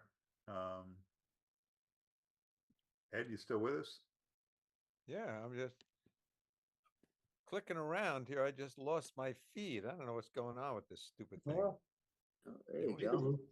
You But I were was just going to there. say, Anyway, just- There you are. at that community fest, Ken, didn't you sweet talk some lady said she'd volunteer and type up all the names or something? Ooh. I don't remember that. Remember, like, we're looking for volunteers, and some woman said, "Oh, I could type up things. I could volunteer." I thought after you took your shirt off and attracted all the women. You showing off your tattoos again? Yeah. Maybe that's when they left. No. A lot of people promise things that never come about, Ed. I don't know if Yeah. you've noticed that, but that does happen. Happens a lot. Oh, by the way, I guess we're not doing it. Isn't this weekend the Hamilton Community Days that we always have trouble with? Oh, yeah. I don't have a schedule for any other community days, anything coming up. Yeah, And, it is this time. It is this time of year. That's where I first met future Governor Christie at them, and that was when they were sitting there with Kathy and Ken. I don't know if Ed were you there, but can't remember. But yeah, Ken said something like, "Look at that guy. That's the fattest ass I've ever seen." And, you know, I'm just making an observation, not rudely or anything. And then, you know, I've looked and I recognized who he was, so I hustled off, you know, with one of those postcards of Cheryl, so I could put my thumb over there. I'm a medical marijuana patient, not a criminal. I put it over that and brushed over, and sure enough, it was him. You know, and well, he I is got a big picture man. of you doing that, right? Yeah, yeah. And then wouldn't you know it, it was Bill Baroni showing him down, and he just broken ranks with other Republicans and supported medical marijuana based on Chuck Kwiatkowski's testimony. And that was just odd. And it was even odd for Christie because he met when I looked up and said, "Senator Baroni, good to see you," showing him around. You know, you should have already had this talk with him. I want to explain what it was about. And he said, "Yeah, I know." And I said, "Well, you're going somewhere after this. You're on your way out. Have the talk." You know, which confused future Governor Christie. Like, who is this guy and how does he know Senator Baroni and, you know, all that. But so Hamilton Fest really, you know, kind of got all that started. And, you know, I just wrote that picture of, I mean, nice picture talking to him. The one I like is like a casual one where I'm turned around talking to somebody else, and Governor Christie's, I mean, like right behind me. And I title that one, right behind me. I'm not falling for that old trick, you know, because it's, you know, is an odd looking picture. But yeah, they didn't they didn't let me have a sign there. It said something about, I forget what, walking, and but there was also another candidate for office of some kind there, and they had a sign, and I complained, and I thought that I'd get the right to carry my sign, but I didn't. They made them not carry theirs. Well, okay, not what I was after, but anyway, I Hamilton Fest, that always makes me smile. That's the best I've ever seen. You Yeah, know, we got thrown out of there because some kid got one of Yeah. our marijuana is Yeah. medicine wristbands. Yeah. And Oh, the mother yeah. complained to the mayor, and the mayor said, all right, we can't have kids getting marijuana as medicine wristbands. So you guys can't come anymore. But we got the ACLU involved, and Yeah. they said, no, CMMNJ can come to the Hamilton Fest, Yeah. and we're going to see to it. So then they instituted a bunch of rules like you can't walk around. Oh, and you have to have a game. If kids show up, you have to have a game for them. Right. Yeah. So we had Lorraine went and bought I don't know, one of those beanbag toss games. So Right. Yeah. Yeah. you know, I we'll be was in I was compliance with thinking like, Hamilton Township. We should have had a game, roll the joint. yeah. Should I have a game? I'm holding a number of fingers behind my back. Guess how many? Wrong. You know? Yeah. Yeah. Yeah. How to clean the seeds out of a frisbee. Yeah. Oh, and that was oddly enough back in the day where what we heard most often was, got any samples? I mean, Yeah. it was, remember how many times we would Especially hear there. that? I have to say, ha ha, it's not Yeah. really funny. I mean, I appreciate your humor and, but now we could say, yeah, and we're allowed to give them to you up to an ounce. Hmm. I mean, we would be Okay. allowed to give free samples for anything we did. Yeah. Well, we're not licensed for that though. No, and one person can transfer, one adult can transfer up to 1 ounce of marijuana to another Like adult with a no money person, being okay. exchanged. Yeah, It's right in the Person, law. okay. So, if you're acting in the capacity of an individual person, not on behalf of an organization, no? Yeah. yeah, well, Exactly. but if an organization is made up of individual people, so I can skate right around that. A corporation isn't oh, wait, never mind. Yeah, Mm. Yeah, really. it is. All right, so we're not going back to Hamilton Fest. Ah, come Oh, on. Come that- on. Sounds like fun. Sounds like fun. No, they changed the nature of it too. That it's not like I forget what they did to it, but it just sounded like something that I wasn't really even interested in applying for. Yeah. My favorite game that I was given here as a gift is it's a whole complete game of Trivial Pursuit, and it's stoner trivia. There's thousands of stoner questions in there. You go to someplace like that, gotta have a game for the kids. There we go, stoner trivia. Sounds like our next board meeting. Bada boom. No, worlds are colliding. All right. Finally, I want to get on a little bit about home cultivation. There was a gentleman by the name of Raphael Zabala called me today, I think it was, and said that his friend Amon Hamlet was busted for having 84 plants in, I think it was Bloomfield, New Jersey, and he's looking for legal representation. So I sent that around, and Guy was kind enough to send my email to a bunch of lawyers, cannabis lawyers, and Molly Hartig got back and said she actually spoke with this gentleman, and she was surprised that he was still looking for a lawyer, and she thought maybe he was going to be he couldn't afford, whatever lawyer was referred to him. So the father of the gentleman was supposed to come on our meeting here tonight, but he didn't show up for one reason or another. So anyway, he's going to have a hearing on the 30th of October, a court hearing.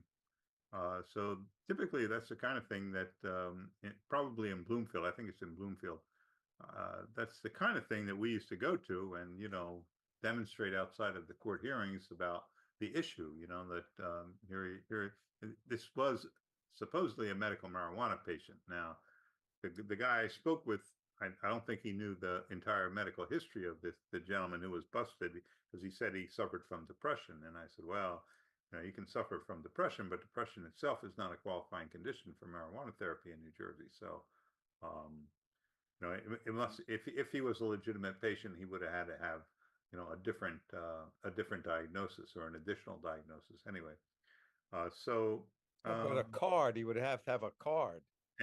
Yes, a card. But in order to get a card, you need a diagnosis that is one of the qualifying conditions. So, But anyway, I don't know any more about that right now than what I just told you. The gentleman did not show up at our meeting, but if anybody's interested in demonstrating outside the courthouse, it's going to be on October 30th. Uh, Now, he was arrested for having 84 plants. At least that's what the police report said.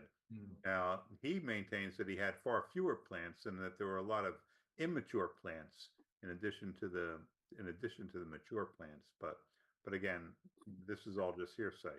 So I don't really know, who to believe on that. She said one interesting thing. He said that the police who busted him, and it was state police, they said, because they called in the state police anti-drug task force, and the state policeman said that they would not have busted him if he had under 10 plants. Now I found that, Wow. an interesting thing to hear, that, the police are not, even enforcing the law against fewer than 10 plants. Now, this could have been just that single task force, or it could have been just the one person in the task force. And that officer. Yeah. But apparently he wrote that on the complaint, which I said, well, give me a copy of that complaint. I want to see that written down. But I haven't gotten that yet either. I'm surprised by that. I mean, that's generally not something that somebody as part of an organization would say or put into writing, that, yeah, even though it's my duty to do this by law, I'm just not going to do it if it's not at least 10 plants. While I would love to think that's actually their mindset, even, you know what I'm saying? Like if that was just, but it's interesting. It is. Yeah.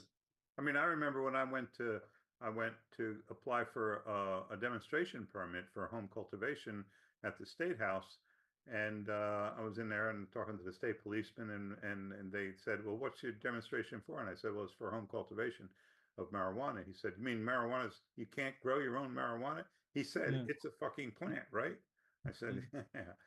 Well, at the State House, when they had that little 10 by 10 square foot of a plot of cannabis right, plant. right.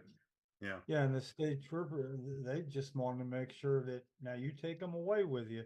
Yeah. They didn't want any part of it because that would have been paperwork. So they wanted to make it go away, and it was like right out in the open, literally.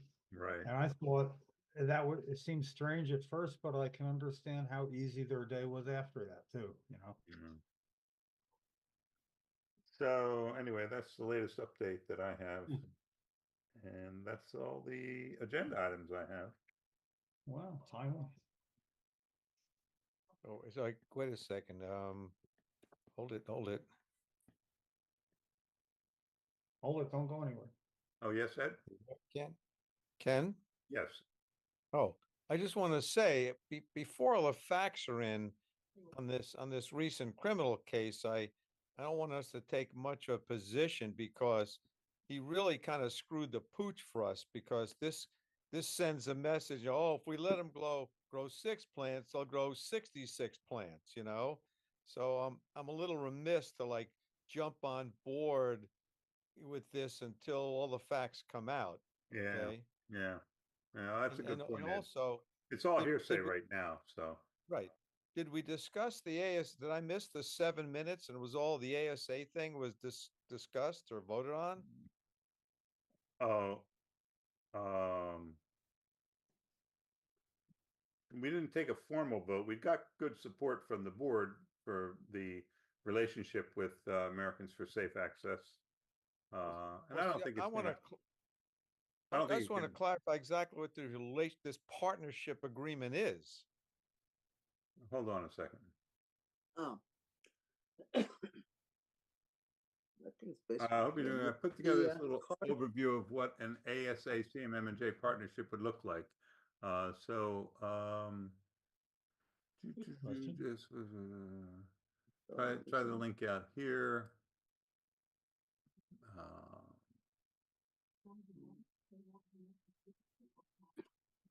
Steph sent around CMMNJ ASA membership, founded in 2002, Americans for Safe Access, nonprofit patient advocacy organization that ensures access to cannabis for therapeutic use and research.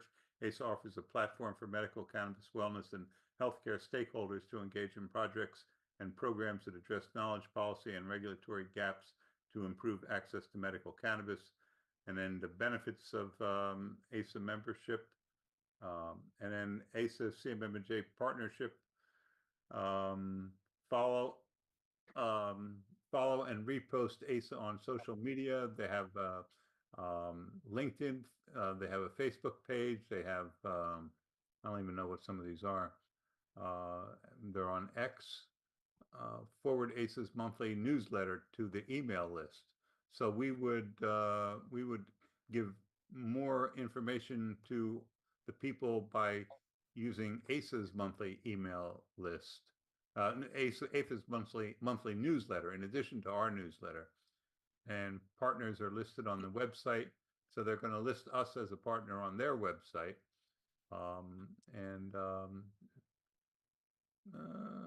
and give information about New Jersey nationally. They have resources for advocates, information for advocates, and information about CMMNJ. It's an affiliate, an invitation to ASA monthly federal policy advisory group meetings. So they have a monthly federal policy advisory group meeting, and we would be part of that. And partners receive discounts on sponsoring ASA events and publications. And let's see, ASA CMMNJ membership. I've have to expand this. Ed, I had made a suggestion earlier, if it's possible, that they do a little come to one of our meetings and do a little presentation. Yeah, I'd like that. But the information is right there in the email that it went around to the board too. So Okay, it Just a paragraph and a few Look, sentences, really. look, they're a good group. I've donated to them. I'm just leery about this. Now they're our partner, or we're some kind of subsidiary partner. They list us as, we're the Well, big fish in New Jersey, not them. What they're they're the also big asking fish is that we nationally. do not make this public, that is for our own members. Well, they don't have any, they would, my interest would be centered more around them not having any domain whatsoever, what we think, do, or say as an organization, Right. and vice versa, that can we, do this without really having to defend anything they do, like coalescing, we're a coalition. Then So- at their presentation, they can invite their lawyer. Yeah. I mean, It's you see how basically partners are listed on their website, so they would post our logo up there. Right. we And get it would that. be, I don't see a bad side to this, but No, I don't what either. I I said, don't see a downside I to agree it with at all. Ken. Review the material that we have in the email. It's pretty self-explanatory. Well, it's not irreversible either. If something, That's a was, good oh point, no, Jim. we didn't think of that. It's not it's not irreversible. Right. Good point, Jim. Okay. But look, like Ken, they said that they want us to send things around to members, but not publicize it. Yes. So Well- I told her that we don't have a member organization. So she clarified that. We could send the information, the reduced membership in ASA, to our list of email list, but not to publish it on Facebook. Right. Okay. For what reason? I'm not sure what a reason. Well, because she doesn't want to offer free membership to everybody. She wants to offer it to the people that we are associated with. Okay. Like, how about our patients? Us. Kind of. There it is. I mean, if Reading we on were a the member post public. organization, but I told her we're not a member organization, but ideally it would, we would just be offering this free ASA membership to people in our organization. So, but, I told her we have 2,000 people on our email list. Yeah. We could do this as a pilot program. Yeah. A 5-year pilot program? Yeah, no, Yeah.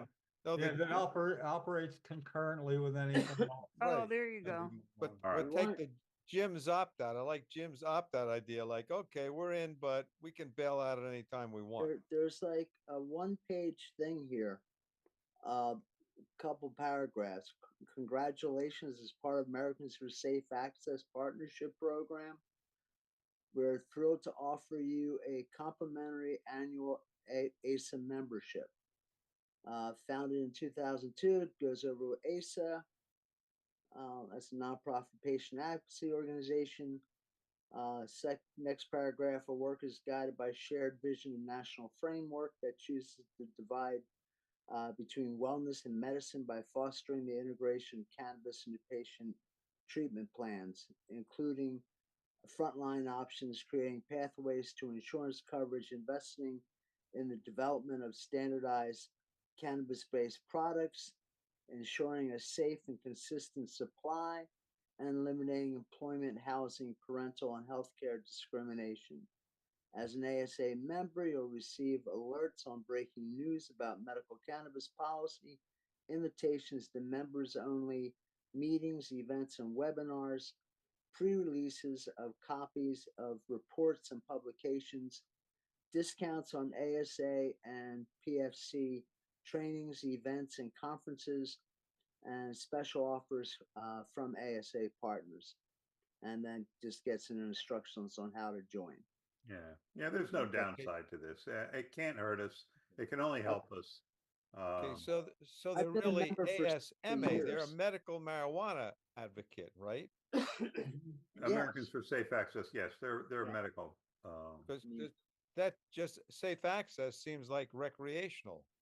No, no, no. But medical access, No. okay, They're medically oriented. No, okay. re- Yeah, re- I'm happy to give it a try Great. with the read a little chief bit further proviso. than their name. It's pretty obvious in it. They have. This would save me $120 a year because I pay $10 a month as a member for several years now. Okay, so Mike is All right. conflicted, so he can't count his vote. Not at all. I think you go through it. Definitely, it's pretty self-explanatory. It's a good program. So You didn't get my joke, because the self-interest would be Yeah, I got your excusing got joke. that. himself from voting. about that, I was just I got your stinking joke. Thanks, okay, I got your stinking joke right here. No. okay. All right. So look, it's after time. We have to call this meeting to an end. Oh, Ken, wait a minute. What? Gary George, the real cannabis and psychedelic entrepreneur, is on the October 18th and 19th, and I'll be doing a couple of panels there on psychedelics, and then also in West Berlin, New Jersey, UFCW is having an event on the 26th, and I'm going to have 1 or 2 panels there as well, talking about psychedelics. Oh yes, yes. That was on my calendar, right? From 12 to 6, UFC. Yep. Yeah, come out for that. Are we participating in that at all? We tabling there, or I'm gonna go participate as a non-participant, as an attendee. yeah, it's a You know, serious, so I'm no definitely gonna problem. be there. Anytime I can go somewhere where they have ashtrays indoors, I'm there. I don't see why. Yeah, I could. Why not? Right? We should. No. Oh, I got, you know, it's like, No, I mean for Mike. Mike. oh, I mean, heck, Let me. I'll. it's right down the street from me. I don't Yeah, have yeah. a problem getting the stuff down there. Just I'll send an email to didn't get you. an invite. Yeah. Well, you did. I'm You did. sure Yeah. he would let you do that, but anyway, I can't guarantee that I would show up to a table. at a table. I get too high there to be of any help. Otherwise I would.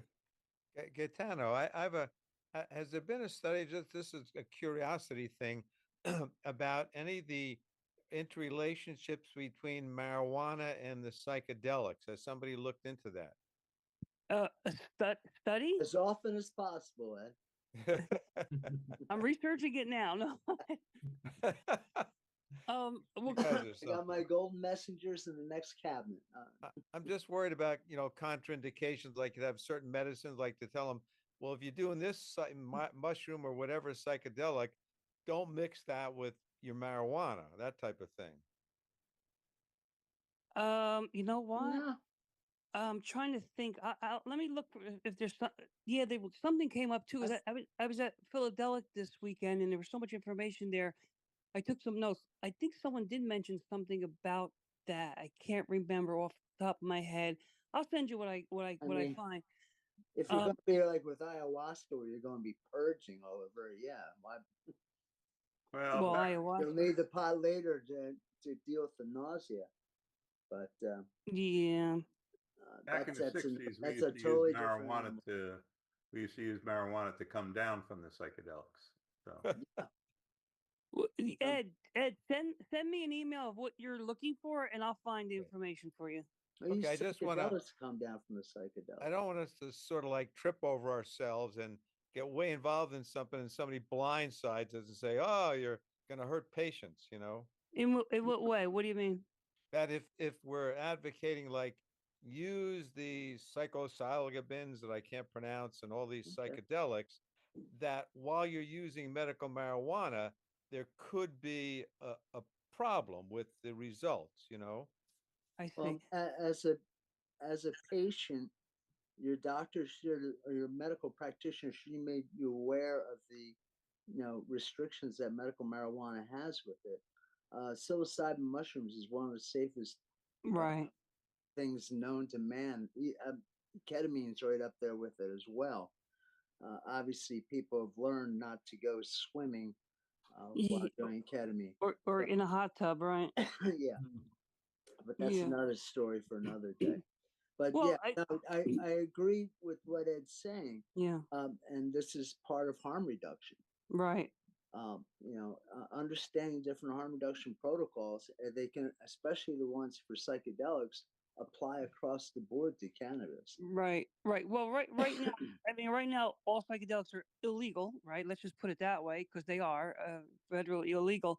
The only legal, and it's not even a psychedelic, Excuse me. is ketamine. Ketamine is a dissociative anesthetic, Mm-hmm. which they use sometimes as a psychedelic.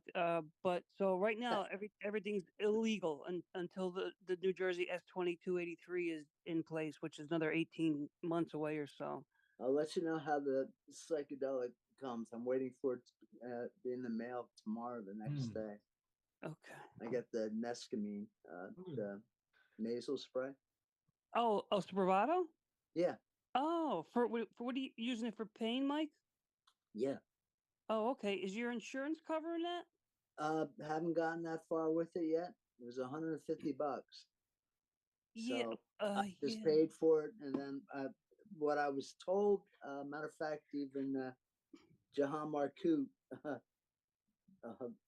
verified it for me, saying, "Yeah, it's for chronic pain. It's covered." Oh, okay. I have Good. to, I have to reach out to them and ask for A super bill. reimbursement. Yeah, yeah. They give you a bill, and then you pay, and then you put it in for your insurance company. Yeah, I think it is sort of. There's some things that are covered, like So you're using it for pain. All right. Yeah, Well, pain, or but you the know other what though? one is for resistant, Re- treatment resistant resistant depression. depression. Yeah, I have a friend that of mine who and that's how I found out about this doctor, yeah. Well, who's a doctor? Thomas. Where's Medford. where's Sheila? Where's he He's or in she? Medford. You know what though? To be honest with you, it might not be covered for pain. I know it because it was approved. It was approved for treatment-resistant depression. That I know. And Mhm. Johnson and Johnson is going to submit new research and trying to expand the indications. I don't know if it's fully covered for pain though, Mike. Yeah, Unfortunately. the only reference I had to being even covered with pain, I said, was conversation I had with Jahan. Yeah, but the other, Times, but no, he just I get it. reassured me that it was. Okay, so Yeah. across my fingers. If not, Yeah, let me know. we'll see how how it works out. Well, the other thing that's probably even more effective, to be honest, is the straight ketamine IV for Yeah. pain.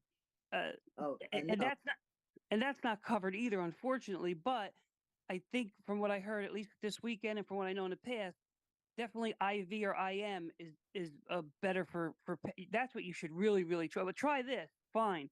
It's not extremely expensive, but the ketamine IV for pain is definitely fantastic. Yeah, I have no idea the size of the dosage or the titration involved.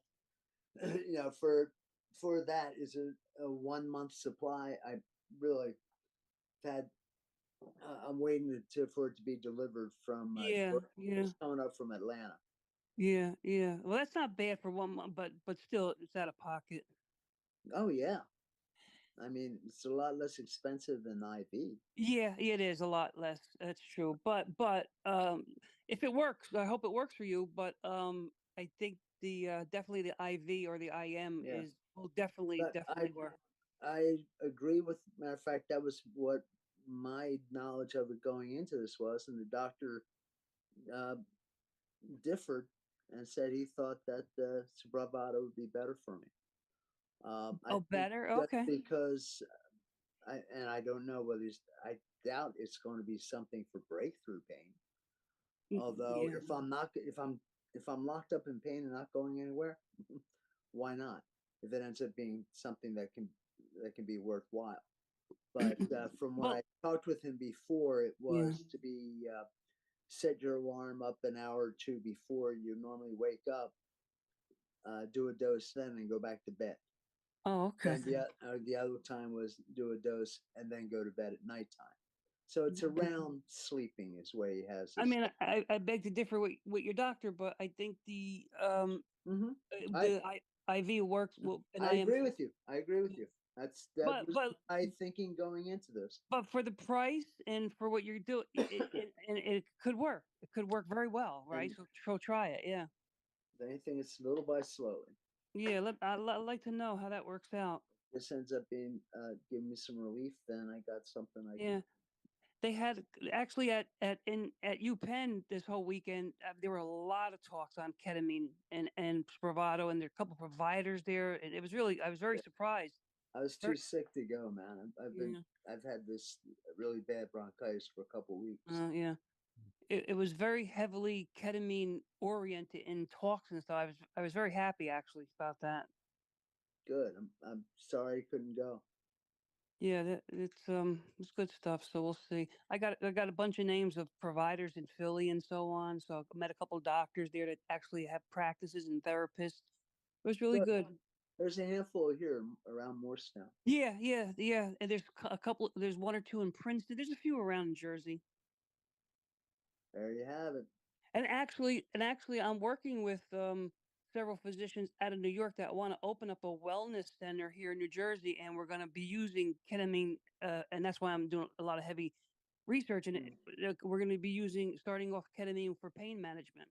Yeah, I remember we discussed that earlier. Yeah, yeah. So hopefully, good luck with that. Sounds like a good venture. yeah. Thanks. We're gonna try and raise the money and do all that wonderful stuff. So we'll see. Well, you know New Jersey. Go for the neighborhoods where the money's there. Yeah, well, it's gonna be, well, yeah, yes and no, right? So you're right. We're gonna, because these are, you know they need it in Camden, Newark, but start out in Short Hills. Yeah. So we're gonna bring that on a little bit later. But right now we're gonna start off with, we're gonna have one part of it's gonna be like a medi surgery treatment facility. The other part's going to be ketamine for pain, and then later on we're going to bring on ketamine-assisted therapy. So that's one of the other applications I have is after my last surgery. It was with the pain button. Right. After my surgery, it was dilaudid with ketamine. Oh, okay. Made for the first few days after my surgery was fantastic. It was a whole lot less angst with it. And I think the biggest problem I had was finding the button. Huh. Yeah, it's fantastic for pain. It's absolutely fantastic for pain. Yeah, I've had it. I've used it topically before. Oh, you have? Yeah. For your neck. For my neck, for chronic pain, also happens to be similar area right along the base of the skull, on the hairline. I need that. I need some of that too myself. Jesus. We need a compounding pharmacy, my friend. Yeah, yeah. I actually met a few compounding pharmacists down there as well. But Good. they're based in Philly. Okay. That's only 20 minutes from my house, dude. I'll give you their names. They're a nice bunch of people. Yeah, they were there. They had a table there, and they're compound pharmacists. Very cool. Yeah. So we'll see what happens. But yeah, come out to the. I think I gave you guys all the flyer for the union event. So there's going to be quite a For- few people there. For the union event? What do you mean? The UFCW on the 26th. I Oh, did. Did you post that on Facebook? Yeah, I post it every day Yeah. on Facebook, and Yeah, I I don't tell- know if I'm going to be here for that, unfortunately. Oh, but- Oh, man. okay. No, I apologize. You said union event, and I'm a soccer fan here in Philadelphia. The team Oh. is Union, and right away it's like you said, the Eagles. But the Eagles, Oh, are like what? UFCW union. Yeah. They're Good. throwing. Well, They're throwing a big event. And actually, they're very interested in bringing on ketamine assisted therapy as an employee benefit. So we're talking to them about that as well. wonderful. Yeah. So hopefully that could go through. And then So this is the 26th. 26. Yeah. Yeah, I don't see And it then- posted on the Friends of CMMNJ Facebook page. Oh no, I put it on my Facebook page. Oh, yeah, no. Well, How about the Friends? Put it on the Friends of CMMNJ. sharing it.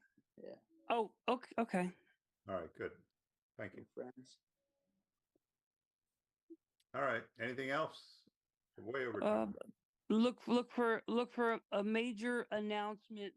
Maybe in the next couple of weeks. I think there's going to be a major municipality that's probably going to bring on cannabis as a medical benefit. Just you heard it here first.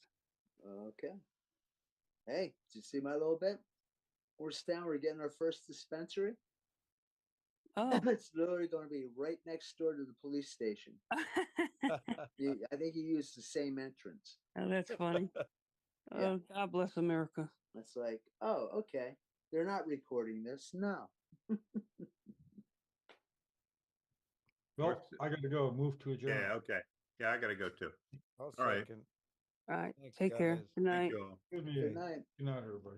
Good night.